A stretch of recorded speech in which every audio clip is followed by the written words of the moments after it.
तो हम करने वाले हैं मास्टर कैम्प 2022 के अंदर ब्लेंड मिलिंग का टूल पाथ। ठीक है, तो ये हमारे पास एक मॉडल है, पर इस मॉडल में दिक्कत क्या है, हमारी जेड की डायरेक्शन सही नहीं है। तो मैंने एक तरीका तो सिखाया था कि हम इसको डायनेमिकली मूव कर सकते हैं, है ना। मैं मॉडल को ही मूव कर दिया -90 डिग्री। ठीक है, तो उससे फ़ायदा क्या हुआ, अब मैं जब इसको आइसोमेट्रिक करूँगा तो मेरा जेड ऊपर को आएगा। एक तो ये तरीका है। दूसरा तरीका क्या है कि मैं ट्रांसफॉर्म ना करके, मॉडल को ना हिला के, ये हो सकता है ना कि मैंने सारा मॉडल बना लिया, अब कोई थोड़ा सा पार्ट है जिसको मैं चेंज करना चाहता हूँ, तो अगर मैं ऐसे घुमा दूंगा बाद में, टूल पाथ बनाने के बाद में, तो सब फेल हो जाएगा। ये ट्रांसफॉर्म हम तभी यूज़ कर सकते हैं जब हमने अभी तक कोई टूल पाथ बनाया ना हो। ठीक है, यानी कि शुरू में ही जब मॉडल लाए तभी उसको उठा के घुमा घुमो दिया, है ना। सपोज करो मशीन के ऊपर हमने कोई कंपोनेंट लगा दिया, क्लैंप कर दिया, अब थोड़ी मैं उसको रोटेट कर सकता हूँ, है ना। तो रोटेट अगर करना है तो वो पहले ही हो जाएगा। एक बार हमने मशीन के ऊपर क्लैंप कर दिया, ठीक है। तो हम क्या चाहते हैं, हम चाहते हैं कि इसको अगर ऐसा कुछ ना नहीं करना चाहता तो मैं क्या करूँगा, तो हम क्या करेंगे, यहाँ पे जाएंगे वायर फ्रेम में, या ये जो कोऑर्डिनेट सिस्टम है ना, हम क्या कर सकते हैं, यहाँ से इसको ही उठा लेते हैं। यहाँ से ये देखो मैंने ड्रैग किया और मैंने यहाँ पे इसके ऊपर रख दिया, कहीं पे भी रख सकता हूँ मैं। ठीक है, तो ये डायनेमिकली उठ के आ गया हमारे पास। तो मैं क्या कर सकता हूँ, इसको मैं पकड़ के घुमा भी सकता हूँ, यानी कि जिस भी डायरेक्शन में चाहिए। अब मेरा मॉडल भी नहीं हिला, और मेरे पास एक प्लेन भी आ गया यहाँ पे।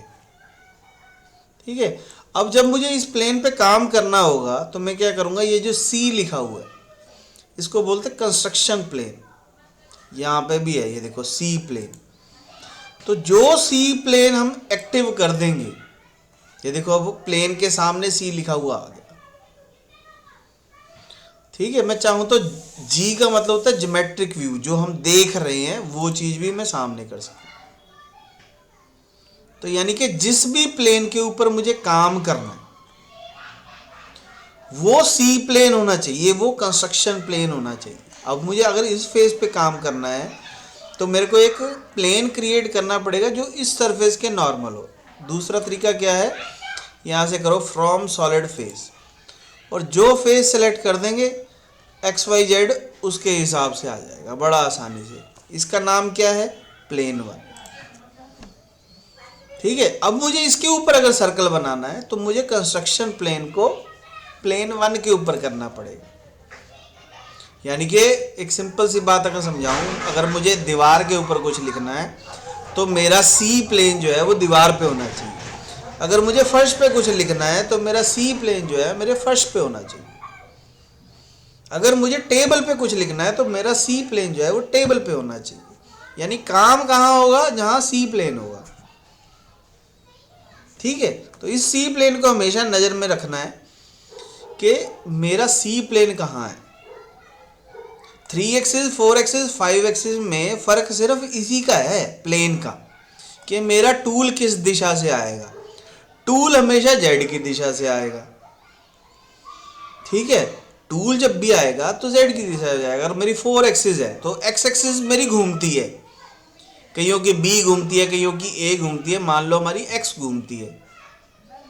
ठीक है, तो टूल किधर से आएगा, जेड से आएगा।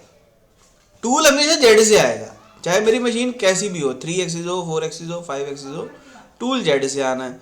तो जेड में करने के लिए हमारे को उसके हिसाब से कोऑर्डिनेट सिस्टम को रखना पड़ेगा। तो ये टी प्लेन क्या है, टूल प्लेन है। सी प्लेन क्या है, कंस्ट्रक्शन प्लेन है। ठीक है, तो हमने इसको इधर क्यों कर दिया, क्योंकि मुझे ये वाली दो कर्वों को ब्लेंड करना है। सिंपल सी बात इतनी है। WCS का काम क्या है, जब हम ये राइट क्लिक करके टॉप व्यू करते हैं या फ्रंट व्यू करते हैं या राइट व्यू करते हैं, वो इसको रेफरेंस मान के फिर front view, top view, side view करता है। यानी कि मेरे को कोई फ़ोन करके कहता है जी मेरे को अपना घर बताओ, ठीक है, तो मैंने उसको कहा लेफ्ट साइड मुड़ जा, मान लो, तो अब वो किधर को मुंह करके खड़ा है वो कैसे पता लगेगा, है ना। तो पहले तो उसका मुंह एक साइड करवाना पड़ेगा ना, भाई तू सूरज की तरफ मुंह कर ले। अब मैं जहाँ खड़ा हूँ वहां से भी सूरज उसी दिशा में है, और वो जहाँ खड़ा है वो भी। अनटिल अनलेस कोई ऐसा ना हो कि वो कतर में बैठा है या कनाडा में बैठा है, तो बात बदल जाएगी, फिर और कुछ बोलना पड़ेगा, है ना। इस अगर हमारे को सूरज भी देख रहा है तो ध्यान रखना। तो ये WCS का काम भी वही है कि किसके रेफरेंस से मुझे टॉप व्यू देखना है, ठीक है नहीं। तो वो चीज़ है। टी प्लेन टूल किधर से आएगा, सी प्लेन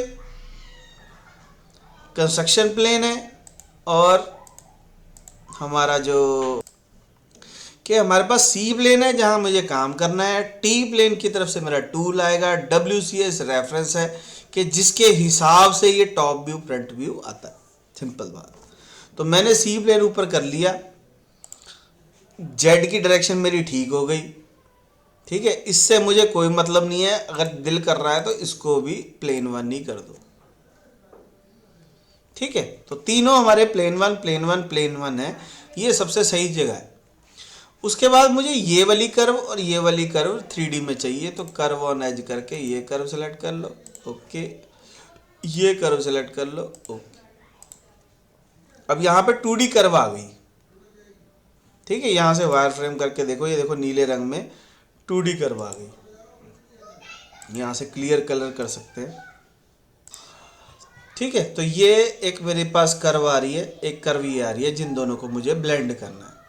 तो टूल पाथ में जाऊंगा, यहाँ से ब्लेंड मिलिंग लूँगा और दो कर्वें सेलेक्ट करूँगा, ठीक है, ओके करेंगे। तो ये देखो ये हमारे पास ब्लेंड मिलिंग का ऑप्शन आ गई, ठीक है।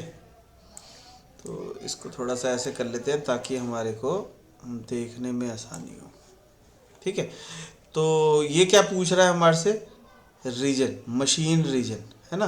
तो दो चेन सेलेक्ट हुई हुई हैं।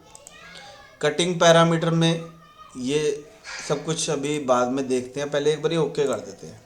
तो ये कुछ इस तरीके से चला, देखो अगर मैं टूल पाथ चला के दिखाऊं तो ये कुछ इस तरीके से चला है,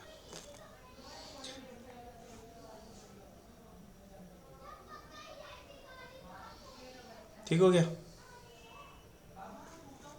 अगर मैं पैरामीटर में जाके इसको ये कह दूं कि मुझे जिगजैग नहीं चलना, मुझे स्पाइरल चलना है, या मुझे फ्रॉम सेंटर चलना है ना, तो जो भी चीज़ कर सकते हैं हम, इसको स्पाइरल कर देते हैं एक बारी। तो ये देखो ये शेप जो है इसकी चेंज हो गई।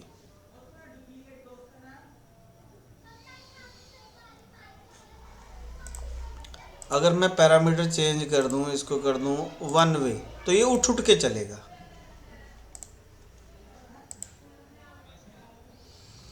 नहीं, पर अगर मेरा मान लो लकड़ी का कोई पीस है तो उसको मैं जिगजैग में चला ही नहीं ना सकता, वो तो टूट जाएगा, खराब हो जाएगी। तो उसको एक ही डायरेक्शन में चलाना है। तो हर चीज़ का फ़ायदा है, टाइम वेस्ट कहीं जगह हो सकता है, कहीं जगह नहीं भी हो सकता ना। तो टू सेंटर किया मैंने, तो ये कुछ इस तरीके से चल रहा है, देखो ये भी अच्छा है वैसे, ये देखो मतलब ये सेंटर की तरफ से आ रहा है मिलाता हुआ।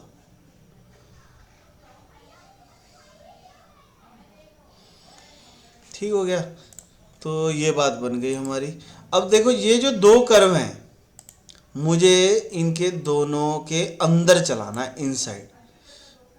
ये देखो, यानी कि जो दो कर्व चलाई हैं, टूल मेरा हमेशा उसके अंदर रहे। इसको टॉप व्यू करो, तो ये टूल मेरा रहेगा हमेशा इसके अंदर रहेगा, दोनों कर्वों के, ठीक है नहीं। तो ये फ़ायदा है इसका, इसको जिगजैग ही कर लो, ओके। तो टूल जो है मेरा अंदर ही रहेगा उसके।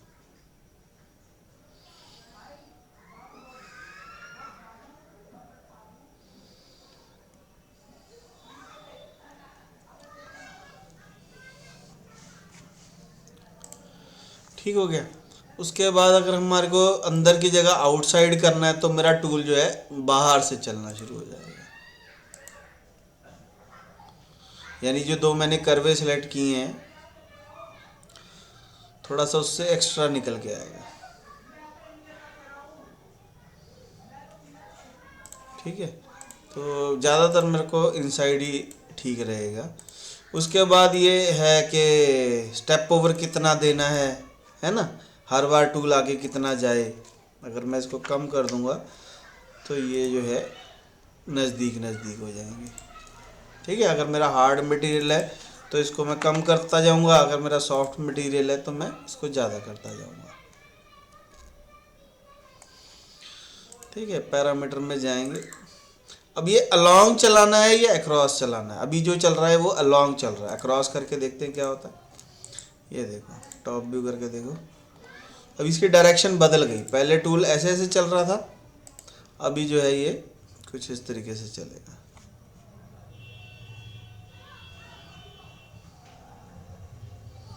ठीक है, तो जो भी वीडियो आप देखते हो अगर आपको अच्छी लगती है तो आप लाइक किया करो। बहुत सारे लोग देखते हैं पर लाइक नहीं करते, पता नहीं क्यों।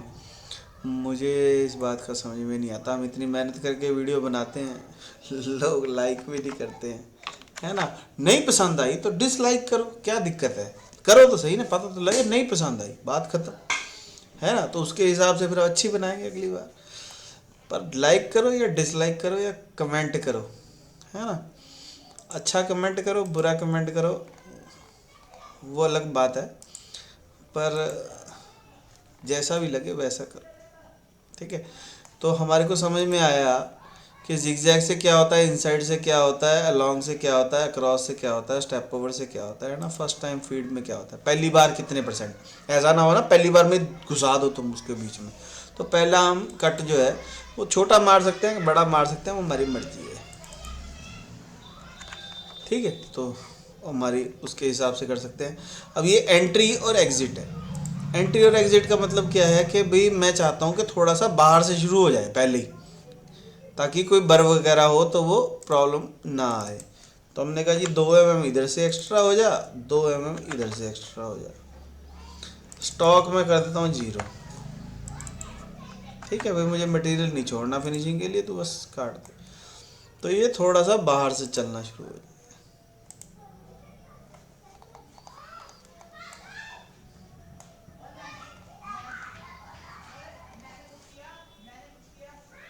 ठीक है नहीं,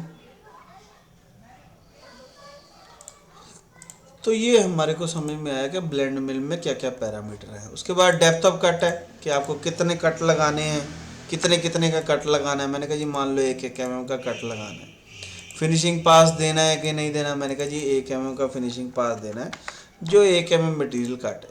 स्प्रिंग पासेस दे सकते हैं, ब्रेक थ्रू अगर आर पार होल है तो वो दे सकते हैं, टोटल डेप्थ बता सकते हैं भी कितने डेप्थ तक मुझे जाना है। ये सब कुछ कंटूर वाला ही है, बिल्कुल सेम। ठीक है, तो जिसने कंटूर की टूल पाथ की मशीनिंग नहीं देखी है तो वो पहले वो भी वीडियो ज़रूर देख लेनी है। ठीक है, प्लेलिस्ट में जाएंगे तो वहाँ पे आपको सारे टूल पाथ मिलेंगे। तो ये मेरा टूल पाथ जो है क्रिएट हो गया, ब्लेंड मिलिंग कहते हैं इसको। ठीक है,